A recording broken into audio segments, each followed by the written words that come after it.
You know, agriculture remains a key component of economic development, not only here in Kenya, but in Africa. I mean, when you look at this sector, I mean, its contribution to Kenya's GDP is almost 25%. And so this is a critical sector when you look at it. And of course, it has been facing many challenges from climate change, funding cuts, and of course, outmoded technologies. And so the question is, how do we move agriculture forward? Well, Maarten Susan is the Managing Director of Moving Frontiers. Is now joining us here. He has worked in the agriculture value chain for a long time, not only here in Africa, in Kenya, and of course in Netherlands as well. And so he has an idea of how to develop the agriculture sector. Thank you very much indeed, Mr. Susan. Maarten. Maarten, well, let's call you Maarten. Help us understand, if you were to define the challenges facing this critical industry, how, in three words, how would you describe it? Well, I probably need more than 3 words, but I'll keep it very short. Yeah. Right? I came to Africa 17 years ago, and I came to Mozambique to set up an agricultural bank. And 17 years ago, we talked about the same issues we talk about today. And it's almost like the drama of agriculture and agricultural finance in Africa. And my take is, you know, if you look at countries like Colombia, Turkey, Vietnam, Indonesia, Philippines, we never talk about agriculture as something that is difficult to finance. So obviously there are a few things that we need to discuss and that now need to change. The time is there. What is that? All right. So if you would ask anyone, what is the problem with agriculture? Most people will say it's access to credit, access to finance. If only we had finance, you know, the region would grow very, very fast, or the sector would grow. But actually it's a lot more than that. It's coordinated planning, right? It's value chain integration. It is finance, and not just access to finance, but also the cost of finance is very important. You cannot finance agriculture at double-digit interest rates. But let's be totally honest, to an extent it's also a lack of ambition, right? Kenya is a country of smallholder farmers. That's in our genes. Right? And that will be for 90% of our farmers. Absolutely. Are small-scale farmers. And they're very important for the economy. But to drive food security going forward, we also need a different segment of highly competitive, highly commercial farming that can scale and that can produce quality at low cost. Look, you see, when you look at, for example, countries like India, I mean, you know, about 30 years ago, they were going through challenges of agriculture like we are doing today, but they came up with agricultural Marshall plans, you know, that have managed to allow them to move from food insecure nations to food secure countries. That has been the aspiration of many African countries. Why are we not achieving this? Are we putting our money where our mouth is, or what is the challenge? Well, it's a very good question. And I wish I had one concise answer for you. But to start with India, the transformation of India has been, I think, astonishing. But in the area of finance, India did something that we sometimes talk about, but, you know, it's controversial. India came with a policy called mandatory priority lending, essentially telling banks to act in a concerted effort. And banks were required to finance X percentage of their loan portfolios in agriculture. And it didn't have to be farmers. The agri-food systems are very complex and very deep and very diverse. I mean, banks can also finance processors, can finance aggregators, logistics, exporters. But everybody played a role in India to play their part and build the sector in a sustainable manner. And that is something we can draw inspiration from. Look, every year, I mean, you have billions of shillings, you know, and especially here in Kenya, going to fund agriculture projects, you know, irrigation, innovation, extension services, and so much. And this has been the trend since Kenya gained independence back in 1963. And so, why then would we still be discussing the issues of funding as a challenge to agriculture, really? Yeah, I think what is needed, and I think let's step back one moment and sort of recognize that the world as we knew it until 2 months ago doesn't exist anymore. right? We're in a period of high geopolitical uncertainty, and it's now Africa, time to stand up, build Africa, buy Africa. But why are we still talking about that? I think what we now need to do is a joint national forum, a public-private sector forum. And I'll tell you a little bit in a moment about what we're doing with the FINAS 25 conference we're organizing. But we need an ongoing forum, a dialogue, to solve the issues that we have agreed to solve as part of the Kampala Declaration back 2 months ago. Right? And that is to increase productivity by 50% over the next 10 years, to tackle the area of post-harvest losses, to think about nutrition, and a whole range of other things. The time has never been better to now act and come together. I like that desire, but when you look at the factors that are prevailing, I mean, post-harvest losses, about 25% of all food harvested in Africa, they go to waste through post-harvest losses. When you look at production, it has declined by almost 20% in the last 10 years because of climate change. So how are you going to turn this around? By working together. And I'm so happy that you bring up post-harvest losses, because that is something I've been talking about for so many years. Not only me, and now even the Kampala sort of declaration talks about post-harvest losses. Now, post-harvest losses across different value chains are in the region of 30%. And that is to cry about.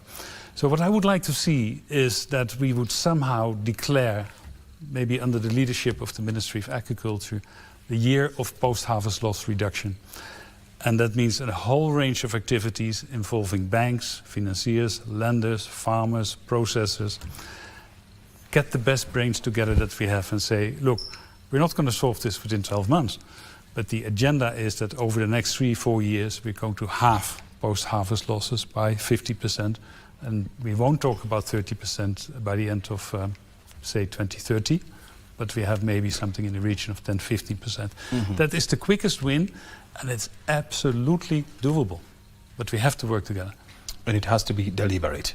It has to be very deliberate. You talked about, the changing geopolitics. And, when you look at the US, I mean, President Donald Trump has suspended funding to many programs, and agriculture has been badly hit by this. When you look at the European Union, they are also cutting their development support to Africa in many sectors so that they can consolidate their military financing.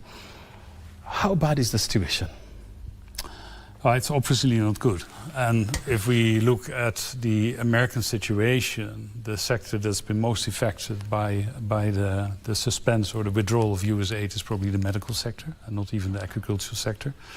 And that is very, very sad. That day would come one day, but that it would come so abrupt and so unorganized, that's to cry about. Agriculture has also been affected, but a little bit less so. In the area of NGO funding and smallholder support, US aid has been very important and has been instrumental in many areas. If I follow sort of social media and what people are actually saying about sort of the situation that Kenya faces now, it's actually much more resilient and much more optimistic than I could possibly have hoped for. I think the underlying trend is, all right, this is a fact. The private sector will have to move up. It's time to act, right? And there are many, many ideas now being developed to sort of fill that void that the donors are leaving behind. But I do not think that the old days are coming back. We live in a new normal, and we have to get adapted to that. I mean, look, for anybody involved in progressive planning, I mean, it was evident that the era of begging bowls, we must come to an end at some point, and that's why. In 1995, the Malabo Declaration, talked about increasing funding to agriculture to about 10%. When you look at African countries, the average is 3.54%. What then do they need to do really to get out of this cycle of begging and finance agriculture to feed their people? All right, now that's a question I really like very much. So what essentially you're saying is, if you would portray a graph, you would say agriculture as part of GDP is anywhere between 25 and 30%. But if you look at the loan portfolios of banks and microfinance institutions, and you add them all up, then banks would not finance more than 3% of their loan book in agriculture. 3-4%. That's the common thinking. Now, that's been the narrative for many, many years, as long as I've lived in Africa. And I even helped to build that narrative 10, 15 years ago.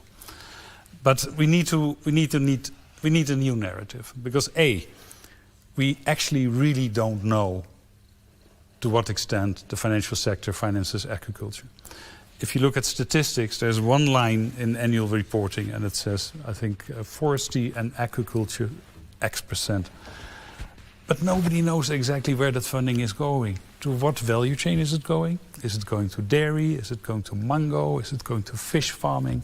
Is it going to forestry? We don't know. And we also don't know which part of the value chain actually do receive funding. Is it smallholders, or is it cooperatives? Is it processors? Is it exporters?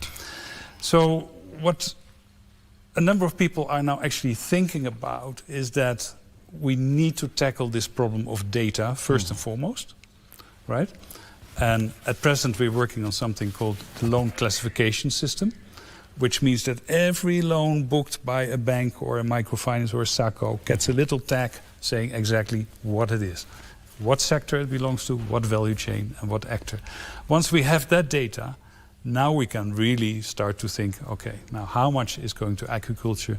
How big is the problem? Is it 3%? Is it 8%? Is it 12%? Because something doesn't gel. Because if it's 3%, how can it be that we still eat every day, right? This problem of data we need to fix first. Now, once we have fixed that, and mind you, this is not something we do in 12 months. This could be a 5-year project. Yeah. Then we can have an informed dialogue about how we can boost financing to the agricultural sector. You come from a country that has some of the best agricultural systems in the world, Netherlands. It's a major producer of dairy products. Kenya is also a major producer of dairy products in Africa. It's one of the big three in that league. What do we need to learn from Netherlands that we can apply here to improve some of our agricultural value chain, like the dairy subsector? All right, now my fellow Dutchmen are not going to like for what I say right now, but I will say it anyway: do not copy the Dutch model. Be inspired by it, but Holland has driven agriculture production to an industrial scale, right? A very small country, a number times the size of Kiambu, and I think we're the third largest exporter of agricultural produce in the world. But the cost has been very high to the country in terms of ecological considerations. But you can be inspired by the technology that Holland has developed, and the way we approach agriculture from many different aspects. And I think you do that.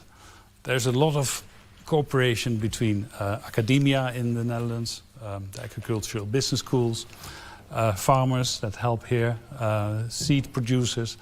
So there's a lot going on. But in the end, Africa is Africa and Kenya is Kenya, and you chart your own way. And we have brilliant people here who will succeed in doing that. Yeah. So what is the motivation of Mr. Maarten leaving Netherlands to come to Kenya for 17 years, leave your banking career to come and get in the muddy field of agriculture? Oh, that's the best decision I ever took, was coming to Africa. So I came to Africa 17 years ago to start a bank, first in Mozambique, and then I moved to Malawi and worked there for a few years, and then to Uganda, and then finally, about 12 years ago, I came to Kenya. Africa is a fantastic place to be, right? And many people will agree with me who come here and will never leave anymore. It's the people, it's the vibrancy of society, it's the skills levels, it's the education, it's the general optimistic outlook on life. But the biggest thing from a business point of view, there is so much opportunity still here to build country, Kenya especially, from a lower middle income country to a much higher middle income country. This is where you want to be the next 20 years. You see, when you look at Africa, I mean, it has a lot of fertile lands which is yet to be utilized. It has some of the biggest rivers in the world, you know, River Nile and others. It has lakes. It has oceans. It has rainforests. And the climate conditions are very favorable for farming. Why are we still then hungry as a continent? Why are we food insecure? Well, that's a good question, and I'm not completely sure how food insecure you are, but certainly in many sectors of society, you're certainly not rich. You could be a lot richer than you are, actually, right?